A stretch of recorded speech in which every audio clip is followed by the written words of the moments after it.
जय श्री राम बच्चों। ये देखो आज हम लोग लेकर आ गए हैं क्लास 10वीं के हिंदी गोधूली भाग के चैप्टर काव्यखंड के पहला चैप्टर, ठीक ना। चैप्टर का नाम है राम नाम बिनु बिरथे जगी जन्मा, जो नर दुख में दुख नहीं माने। इसका लेखक कौन है? गुरु नानक। इस चैप्टर से प्लस 30 ऑब्जेक्टिव करवाएंगे। कै गो? 30 गो। और अभी यहाँ पर बैठ के पढ़ रहा है, ध्यान से सुनना, तुमको याद भी हो जाएगा। समझ गए नहीं? क्या क्या ऑप्शन देखना है, ध्यान से सुनना है, जो जानेगा वो जवाब भी देना है। रेडी हो ना? था चलो ठीक है बुआ। इधर लाते हैं। इधर कहाँ गया हमारा क्वेश्चन?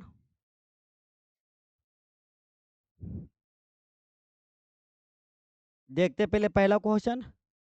या पहला क्वेश्चन देख रहा है? बोर्ड पर आ गया ना पहला? पहला क्या है? अरे यहाँ वाला कम से कम बोलो नहीं यार। जेता बैठल हो। देखो पहला क्या, गुरु नानक किस मुगल सम्राट से मुलाकात की थी?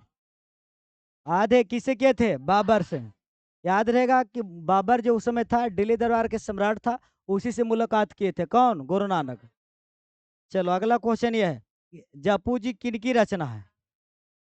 तो जप्पू जी किताब है, आई किताब के लेखक कौन है? तो गुरु नानक। कौन है जी? गुरु नानक। जप्पू जी किताब के रचनाकार कौन है? गुरु नानक। अगला क्वेश्चन ये देखो, यह क्वेश्चन है दंड कमंडल शिखा सूत धोती तीर्थ गौनु अतु भरमनु करू, यह पंक्ति किस शीर्षक कविता से उदत है?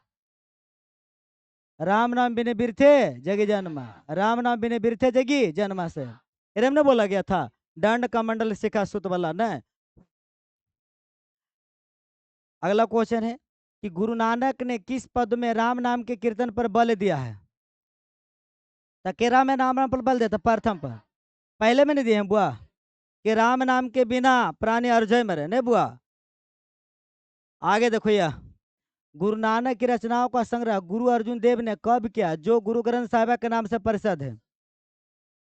1604 ईस्वी में। कब किए थे? 1604 में। और गुरु नानक के जो रचना था उसका गुरु अर्जुन देव, जो कि पांचवा गुरु थे। कैमा गुरु थे? पांचवा। पांचवा गुरु अर्जुन देव थे। और गुरु ग्रंथ साहिबा किताब लिखे, जरा में कि गुरु नानक जो भी वचन बोले थे वो किताब में लिखा हुआ। किस में? गुरु ग्रंथ साहिबा में। चलो अगला अगला क्वेश्चन है यह तलवंडी वर्तमान में कहाँ है? यानी तलवंडी ग्राम जो है वर्तमान में कहाँ है? पाकिस्तान में। और अभी तलवंडी ग्राम को बोला जाता है नानकाना साहब। कुछ बोला जाता है? नानकाना साहब। क्या बोला जाता बुआ? नानकाना साहब। पहले बोला जाता था कोची? तलवंडी ग्राम।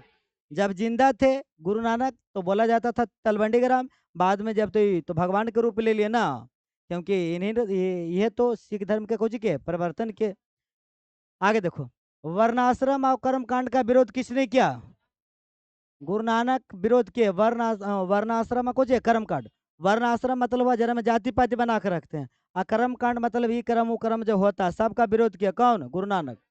अगला गुरु नानक ने किस भाषा में कविता लिखे थे? पंजाबी में भी और हिंदी में भी। यानी ऑप्शन नंबर कौन हो जाएगा? डी। यानी याद रखना गुरु नानक जी थे पंजाबी भाषा और हिंदी भाषा दोनों में कविता लिखते थे, पंजाबी और हिंदी दोनों में। अगला क्वेश्चन है सिख धर्म के पांचवे गुरु कौन थे? यानी सिख धर्म के जो पांचवे गुरु थे कौन थे? अर्जुन देव। गुरु अर्जुन देव। आई ग्रंथ भी लिखे थे, गुरु ग्रंथ साहिबा। सिख धर्म के पवित्र ग्रंथ माना जाता है गुरु ग्रंथ साहिबा। अब देखो राम नाम के कीर्तन पर किसने जोर दिया था? याद रखना राम नाम के कीर्तन पर कौन जोर दिए थे? गुरु नानक ने। कि राम नाम लो। क्या? कौन नाम लो? राम नाम। तभी इस भवसागर से पार लगेगा। यह देखो नारियों के उचित स्थान के लिए आवाज बुलंद किसने किए थे? तो नारियों के उचित स्थान के लिए जो आवाज बुलंद किए थे कौन? गुरु नानक। कौन किए थे बुलंद जी? गुरु नानक। क्वेश्चन है कि किसके बिना प्राणी को मुक्ति नहीं मिलती? तो गुरु ज्ञान के बिना। जब तक गुरु ज्ञान नहीं देंगे तब तक प्राणी को मुक्ति मिलने वाला नहीं। चारों धाम घूर लो, मूर्ति पूजा कर लो, कर्म कांड कर लो, फिर भी कुछ फायदा नहीं। जब तक गुरु के बात नहीं मानेगा तब तक इस भवसागर से पार नहीं लेगा। यहाँ तो पीछे पढ़े वाला कहते हैं कि याद करना चैप्टर चैप्टर। जखनी कहता हाँ फिर बिहान को पूछता याद किया था नहीं। देखो भवसागर पार लगा रहा है जी। देख रहे हैं सोनू? भवसागर पार लग रहा है ने। आगे देखो यार किसके बिना इस संसार में जन्म लेना बेकार है? कह रहे राम नाम के बिना इस संसार में जन्म लेना क्या है, बेकार है। अगला क्वेश्चन ये है, मस्त क्वेश्चन है, देखो। जपू जी, जपू जी, आशा दीवार सोहिला किसकी रचना है? तो ये तीनों किताबें जी किसकी रचना? गुरु नानक की। अगला क्वेश्चन ये है, क्या करते हुए नानक ने अपना प्राण त्याग दिया? क्या कहते हुए? तो मरते समय बोले थे वाह गुरु। क्या बोले थे? वाह गुरु। ये चलते मुस्लिम लोग में सब लोग, सॉरी, ईसाई धर्म वाला लोग, सिख सिख धर्म वाले लोग सब बोलता कुछ वाहे गुरु। जैसा मैंने बोलते हैं ना जय श्री राम, और उसी वो सब क्या बोलता है? वह गुरु। यह देखो, गुरु नानक की रचनाओं का संग्रह किसने किया? तो गुरु अर्जुन देव। कौन किया जी? गुरु अर्जुन देव।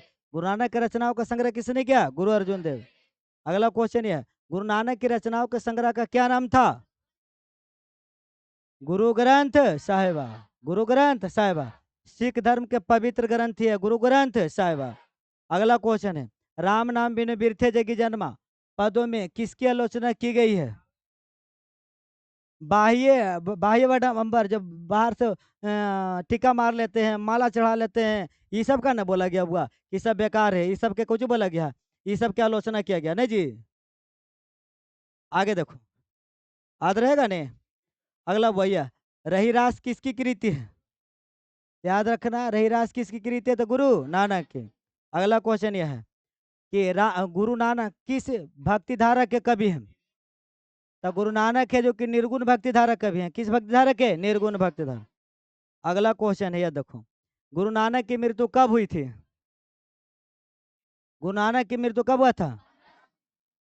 1539 ईस्वी में। गुरु नानक की मृत्यु कब हुआ था? तो 1539 में। अगला देखिए भैया, राम नाम बिनु बिरथे जगी जन्मा, यह पंक्ति किसका है? कौन बोले थे? गुरु नानक। बोले थे राम नाम के बिना जन्म लेना क्या है? व्यर्थ है। यह कौन बोले थे? गुरु नानक। अगला देखो, यह वाणी कब विष के समान हो जाती है? याद रहे, राम नाम नहीं लेगा तब वाणी विष के समान हो जाएगा। विष मतलब जहरीला हो जाएगा। कैसा हो जाएगा? जहरीला। अगला क्वेश्चन है, देखो, क्वेश्चन है, नानकाना साहब कहाँ अवस्थित थे? तो नानकाना साहब जो है कहाँ? पाकिस्तान में। ये तो तलवंडी ग्राम के न बोला जाता है नानकाना साहब। वाह, तुमको याद है ना। अगला यह देखो, गुरु नानक किन्हें किन्हें सम्मान दिया है? तो गुरु नानक का स्त्री को, मतलब नारियों को सम्मान दिया। किसको? नारियों को। अगला क्वेश्चन यह है कि कौन पहले संत है जिन्होंने विदेशी आक्रमणकारियों के विरोध में आवाज उठाया था? कहीं विदेश वाला जो आक्रमण करता था उसके विरोध में आवाज उठाया था? कौन? गुरु नानक। गुरु नानक। कौन थे जी? गुरु नानक थे। अगला क्वेश्चन यह है, जो नर दुख में दुख नहीं माने किस लेखे की कृति है? तो जो नर दुख में दुख नहीं माने, ये कौन लिखे था? गुरु नानक। कौन लिखे? गुरु नानक। अगला क्वेश्चन यह है कि गुरु नानक कथन किस कवि के कथन से मिलता जुलता है? हाँ, गुरु नानक जो भी बात करते हैं वो किनके कथन से मिलता था? कबीरदास। किससे मिलता जुलता था? कबीरदास से। इनका नाम बतिया लगता है कबीरदास ने नहीं। गुरु नानक का जन्म कब हुआ? 1469 ईस्वी में जन्म हुआ था। 1469 में।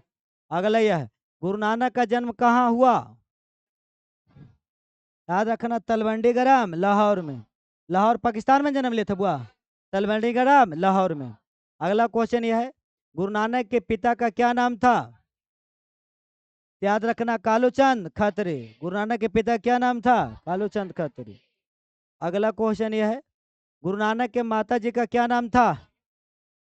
तो गुरु नानक जी के माता का नाम था त्रिपिता। क्या नाम था? त्रिपिता। अब पत्नी क्या नाम था? वाह, सुलक्षणी। तो सुलक्षणी कौन थी? गुरु नानक की पत्नी। मैडम का नाम है ना जी। मम्मी के नाम त्रिपिता, पापा का नाम कालूचंद खत्री, और पत्नी के नाम सुलक्षणी। गुरु नानक के पद किस भाषा में रचित थे? पंजाबी ब्रज भाषा। कौन भाषा? पंजाबी ब्रज भाषा। आगे अगला क्वेश्चन है, देखो यह, गुरु नानक के जन्म स्थान को क्या कहते हैं? नानकाना साहब। गुरु नानक के जन्म स्थान को क्या कहते हैं? नानकाना साहब। अगला क्वेश्चन यह, गुरु नानक की पत्नी का क्या नाम था? बाप रे, क्या नाम था? सुलक्षणी। सु हटा दो तो लक्ष्मी बचेगी नहीं। क्या नाम था? सुलक्षणी। गुरु नानक पंजाबी के अलावे किस भाषा में कविता लिखते थे? हिंदी में नहीं बुआ, पंजाबी में भी लिखते थे। किस में? हिंदी में। अगला क्वेश्चन है, आशा दीवार किस कवि की रचना है? याद रखना, किस कवि की रचना है? गुरु नानक की। आशा दीवार किस कवि की रचना है? गुरु नानक। अगले, गुरु नानक ने किस धर्म का प्रवर्तन किया था? तो कौन धर्म का? सिख धर्म का। गुरु नानक किस धर्म का? सिख धर्म का प्रवर्तन। चलो खत्म ना बुआ? बता देना जो जानते, कमेंट में कमेंट कर देना बुआ। गुरु नानक किस सम्राट से मिले थे?